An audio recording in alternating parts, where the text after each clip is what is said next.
El presidente Donald Trump anunció una nueva propuesta de reforma migratoria que deja de lado a los indocumentados para centrarse en un sistema de méritos que beneficia a los inmigrantes altamente calificados.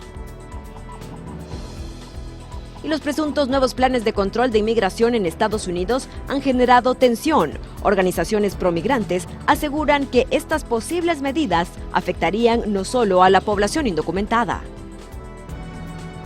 Y después de que el presidente de los Estados Unidos, Donald Trump, emitiera una orden ejecutiva para prohibir el equipo de Huawei, China reacciona y dice que se opone a las sanciones unilaterales de cualquier país.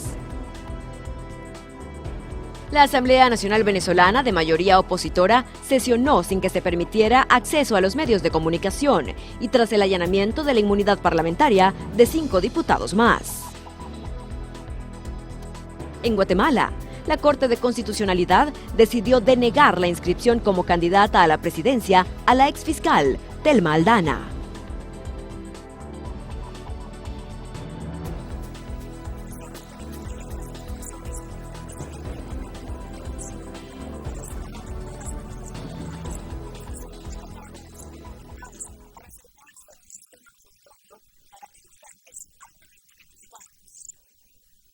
El presidente Donald Trump presentará este jueves una nueva propuesta de reforma migratoria. Estará basada en un sistema de méritos que da prioridad a los inmigrantes altamente cualificados, jóvenes y que tienen un nivel alto de inglés. Según nos informaron altos funcionarios de la Casa Blanca, la propuesta no contempla a los inmigrantes indocumentados. Eso quiere decir que no contempla ni a los soñadores, quienes llegaron ilegalmente al país siendo menores de edad, ni a los beneficiarios del TPS, que llegaron huyendo de la violencia en sus países o de desastres naturales.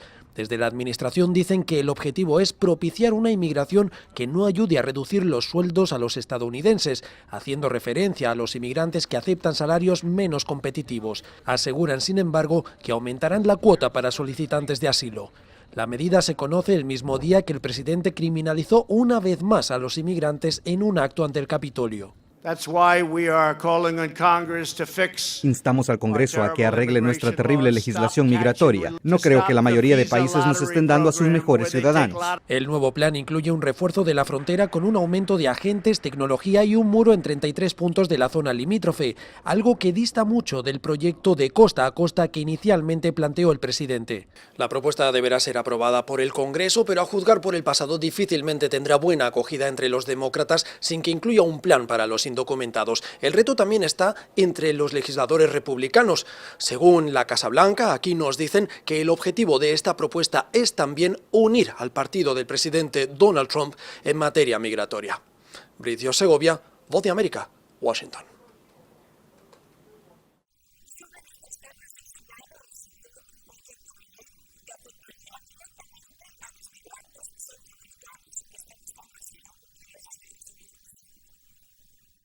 En días pasados, el Departamento de Vivienda y Desarrollo Urbano presentó una propuesta para que quienes no poseen un estado de inmigración elegible no puedan actuar como arrendatarios de viviendas financiadas por el gobierno federal. A esto se suma un artículo en el diario The Washington Post que sostiene que la Casa Blanca tiene un plan de arrestos masivos de familias indocumentadas en 10 ciudades, algunas de ellas ciudades santuario. Todavía es una propuesta, no es una ley que está en vigencia. Es amenazar contra las familias de estatus mixto, o sea, las familias en donde algunas personas son ciudadanas y otras personas a lo mejor son indocumentadas. Si las medidas fuesen implementadas, podrían no generar los resultados esperados por la administración, asegura Max Hedler, de New York Immigration Coalition. No es una solución a nada más que a separar a las familias, es otra herramienta, otro arma que usa la administración para tratar de separar a las familias, porque como funciona la política hoy por hoy, las únicas personas que reciben los subsidios para la vivienda pública son los residentes permanentes y los ciudadanos. No tenemos comentario, fue la respuesta del Departamento de Seguridad Nacional y del Servicio de Inmigración y Control de Aduanas ante la consulta de La Voz de América frente al nuevo supuesto plan. Mientras tanto, la patrulla fronteriza solicita recursos adicionales para el control de entrada de inmigrantes. Necesitamos más recursos para responder a la crisis. Solo en marzo, CBP detuvo y encontró a más de 103,000 migrantes que cruzaban ilegalmente. Según el Departamento de Vivienda y Desarrollo Urbano, de ponerse en marcha el plan presentado, 76,000 personas que utilizan vivienda pública podrían verse afectadas. Laura Sepúlveda, Voz de América, Nueva York.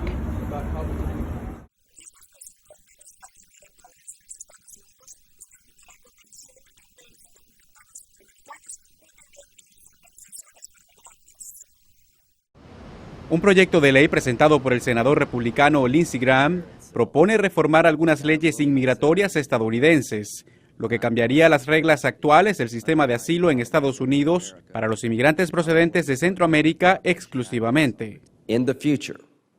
En el futuro, podrán solicitar asilo en Centroamérica, pero deberán hacerlo en un consulado o embajada de Estados Unidos en su país de origen. Intentaremos establecer también una oficina en México. No más solicitudes de asilo en la frontera con Estados Unidos si usted proviene de Centroamérica.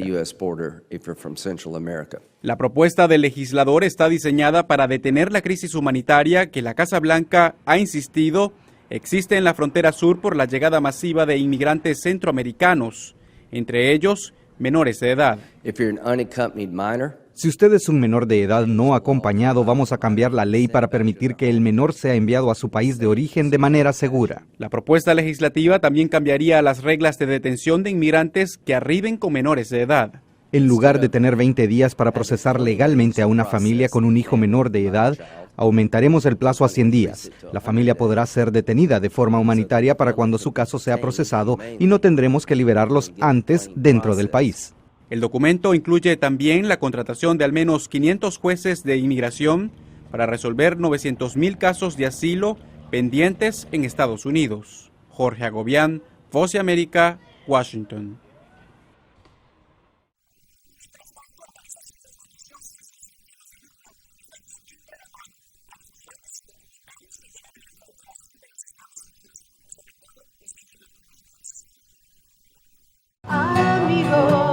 El sonido de la música y el pedaleo de los triciclos contrasta con el de silencio de los migrantes que son detenidos con sus familias en la frontera sur de Estados Unidos.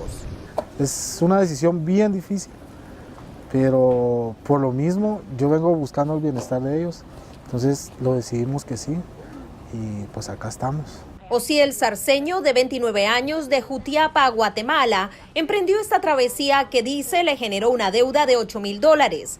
El migrante inició el viaje el pasado 27 de abril junto a su esposa, sus hijos de 16 años. Los Sarceño viajaron durante 10 días hasta llegar al puerto de entrada de Sassabee en Arizona, en donde se entregaron el 6 de mayo. Solo agarré a mis hijos y los abracé a mi esposa y le di gracias a Dios. Que sea lo que Dios quiera. Si Él me quiere dejar aquí, pues es Dios, y si no, pues me tengo que regresar. Sarceño habló con La Voz de América desde el refugio temporal de Catholic Community Services en Tucson, Arizona, horas antes de partir hacia Los Ángeles, California, en busca de su sueño americano. Desde febrero, como hemos recibido personas cada día, a veces 100 personas, para dar como hospedaje a ellos. Entonces, cada día Inmigración pregunta cuántas personas podemos recibir y cada día decimos como 100 personas, 70 personas. Catherine Smith explicó cuáles son los servicios que suministra Catholic Community Services. Llegan de inmigración y damos como la ropa, comida, hospedaje, damos como llamadas para llamar a su familia, sus patrocinadores acá en los Estados Unidos para decir que ya están afuera de inmigración y que pueden salir, pueden viajar a sus familias.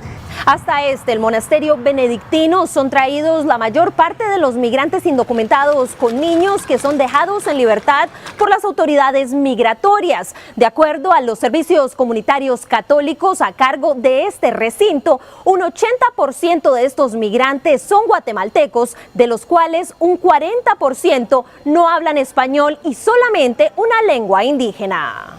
Es difícil porque no tenemos como traductores acá que hablan quiché o mamo, canjobal de Guatemala. Entonces, pero como hemos creado una lista de traductores que hablan esos idiomas indígenas. Entonces, a veces sí es un reto porque las personas acá no pueden leer ni escribir en español y tenemos que explicar sus boletos, que es un viaje de 3 días. La situación es también difícil para las autoridades inmigratorias que cada vez reciben más miembros de comunidades indígenas centroamericanas. Es algo bastante difícil y se requieren bastantes tipos de agentes capacitados para poder enfrentar esta crisis humanitaria.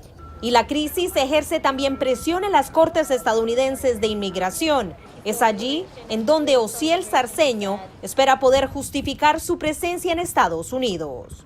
El 10 de junio tengo mi cita con la corte, entonces no sé, que se pudiera dar cuenta al juez o no sé quién, la autoridad, que no soy un criminal y que quisiera esa oportunidad de poder trabajar y de que mis hijos estuvieran. Celia Mendoza, Voz de América, Tucson, Arizona.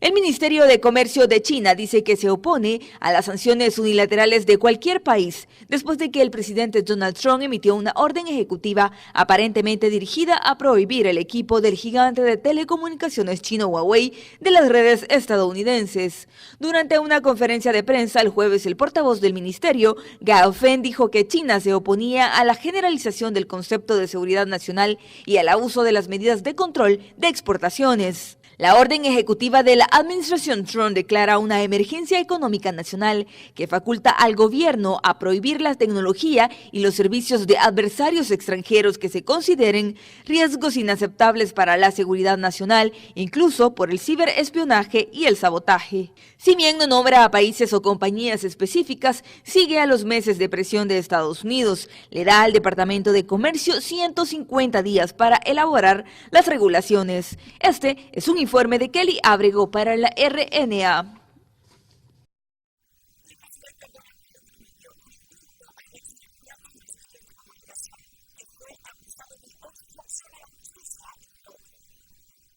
Donald Trump ha emitido un indulto completo a Conrad Black, el ex magnate de los medios de comunicación, quien fue condenado por obstrucción de la justicia y robo.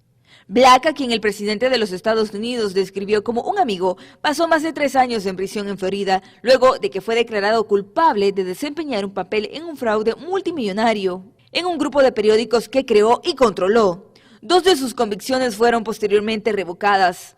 En una declaración después del perdón, la Casa Blanca llamó a Black, diciendo que había atraído un amplio apoyo de muchas personas de alto perfil que han respaldado enérgicamente su carácter excepcional. Black ha expresado públicamente su apoyo al presidente estadounidense. Publicó un libro el año pasado llamado Donald Trump, un presidente como ningún otro. Esto ha sido considerado como un elogio. Ese es un informe de Kelly Abrego para la RNA.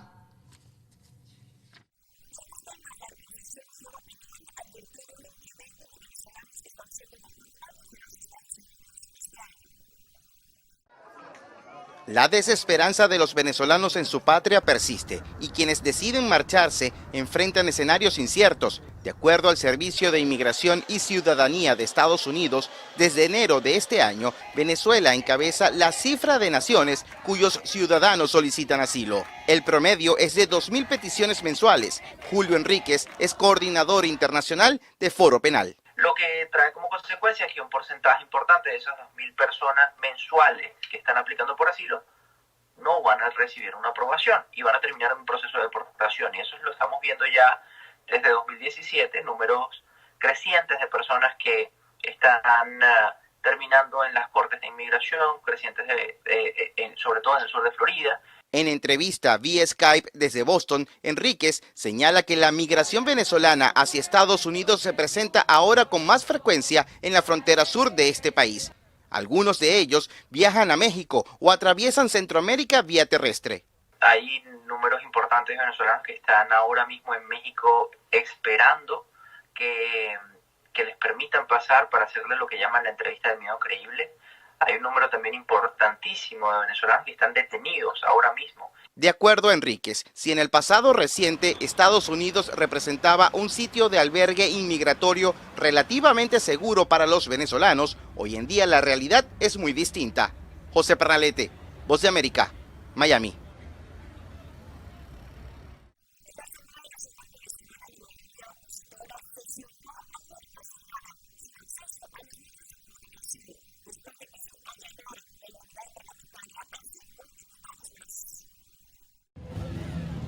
Tras el allanamiento a la inmunidad parlamentaria a manos de la oficialista Asamblea Nacional Constituyente a otros 5 diputados opositores y la suspensión de la sesión del martes, la Asamblea Nacional de Venezuela sesionó este miércoles sin la presencia de medios de comunicación por orden del gobierno en disputa. A juicio de la diputada María Teresa Pérez, esas decisiones son un exabrupto del gobierno de Maduro para demostrar fuerza. La única fuerza que tiene es la de una fuerza armada que está requebrajada y que definitivamente falta menos para que las cosas cambien. Por otro lado, el diputado Marco Bozo aseguró que a pesar de lo que cataloga como amedrentamientos, el Parlamento es el único poder legítimamente reconocido por el pueblo y decenas de países del mundo. Es de obligación pues hacer presencia en el Palacio y defender esta sede, dado que así lo establece la Constitución. El analista político y periodista Pedro Pablo Peñalosa rechazó que se haya negado el acceso a los medios de comunicación al Palacio Federal Legislativo. Esto afecta principalmente al ciudadano, que no tiene la posibilidad de informarse, que no tiene la posibilidad de tener, digamos, una declaración clara, precisa de lo que está ocurriendo. El presidente de la oficialista Asamblea Nacional Constituyente, Diosdado Cabello, por su parte, informó que las detenciones y procedimientos en contra de las personas que participaron en los hechos del pasado 30 de abril continuarán. Álvaro Algarra, Voz América, Caracas.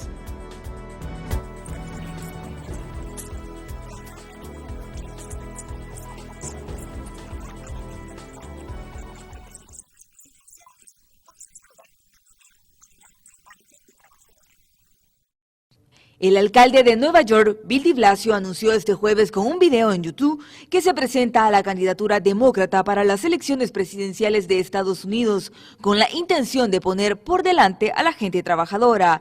De Blasio propone en el video frenar a Donald Trump, critica las políticas de inmigración y medio ambiente impulsadas por la actual administración y remite a los hitos progresistas de su propia gestión local en la Gran Manzana como la subida del salario mínimo. De Blasio es el alcalde de la Gran Manzana desde 2013, revalidó el cargo en 2017, elegido con la promesa de reducir las desigualdades tras 12 años de gestión del multimillonario Michael Bloomberg. Es uno de los aspirantes presidenciales con posturas más a la izquierda como las del también candidato Bernie Sanders. El alcalde de Nueva York, que mantiene un discurso muy crítico con el presidente Trump, asegura en la candidatura que hay mucho dinero en el mundo, solo que está en malas manos. Este viernes está previsto que se desplace a Iowa, estado clave en las primarias demócratas. Este es un informe de Kelly Ábrego para la RNA.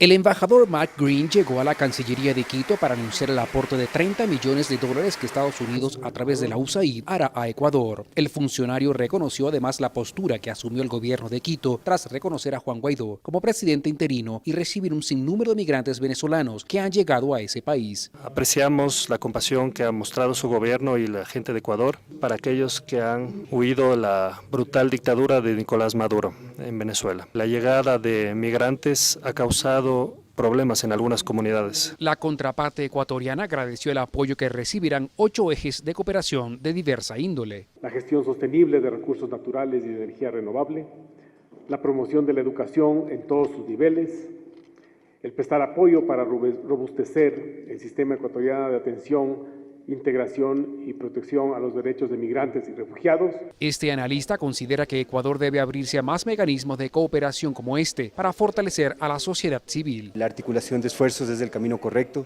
hay que dejar de trabajar de forma individual, aislada, hay que tratar de vincular la cooperación internacional con las organizaciones de la sociedad civil que operan localmente. Posturas adversas cuestionan a la USAID por considerar que interfieren en las políticas internas de los países. USAID, que fueron separadas del Ecuador en el inicio del gobierno de Rafael Correa y de la Revolución Ciudadana hace 10 años, hoy están volviendo no solamente a hacer presencia en el país, sino cargados de una agenda política. Mark Green terminará su gira en Panamá luego de haber visitado Colombia, Trinidad y Tobago y Santa Lucía. Gustavo Ortega, Voz de América, Quito.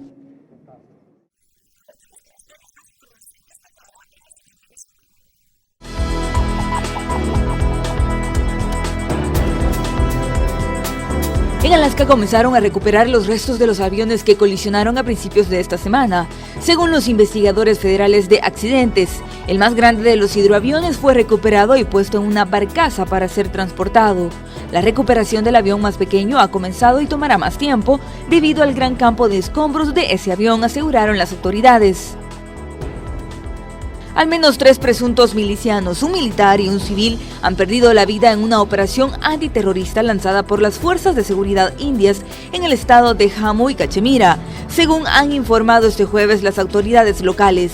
Los enfrentamientos estallaron cuando un equipo formado por miembros del ejército, la policía y las fuerzas paramilitares acordonaron la zona de Dalipra después de recibir una información sobre la presencia de milicianos.